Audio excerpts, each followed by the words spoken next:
கேள்விப்பட்டிருக்கேன். அது உங்களை பத்தி நான் நிறைய கேள்விப்பட்டிருக்கேன். நீங்க மாற்றுத்திறனாளிகளுக்கெல்லாம் நிறைய உதவி பண்ணிருக்கீங்கன்னு சொல்லிட்டு. அதுல முக்கியமா இன்னைக்கு நாங்க ஏன் வந்தோம் அப்படின்னா, நேத்து நீங்க உங்களுக்கு உடம்பு முடியலன்னு தெரிஞ்சு கூட ரொம்ப தூரம் டிராவல் பண்ணி ஒரு சின்ன பொண்ணோட லைஃப்க்கு நீங்க விளக்கேத்தி வச்சிருக்கிறதா பரபரப்பா பேசப்பட்டுச்சு குரூப்ஸ்ல. அதை பத்தி கொஞ்சம் சொல்லுங்க சார். அதை பற்றினா மேடம் பார்த்தீங்களா மேடம், காஞ்சிபுரத்தில் ஒரு பொண்ணு, காஞ்சிபுரத்துலேருந்து ஒரு 10 கிலோமீட்டர் தள்ளி ஒரு குக்கிராமம். இந்த குக்கிராமத்தில் அந்த பொண்ணு பேர் பாக்கியலட்சுமி.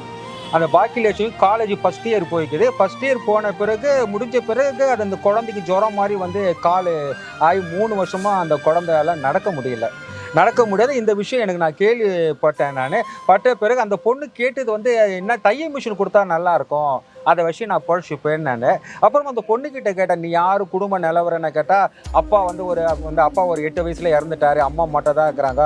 அம்மா பார்த்தீங்களா அந்த அம்மா பாத்திர கழுவுற வேலைக்கு தான் போகிறாங்க அப்படின்னா.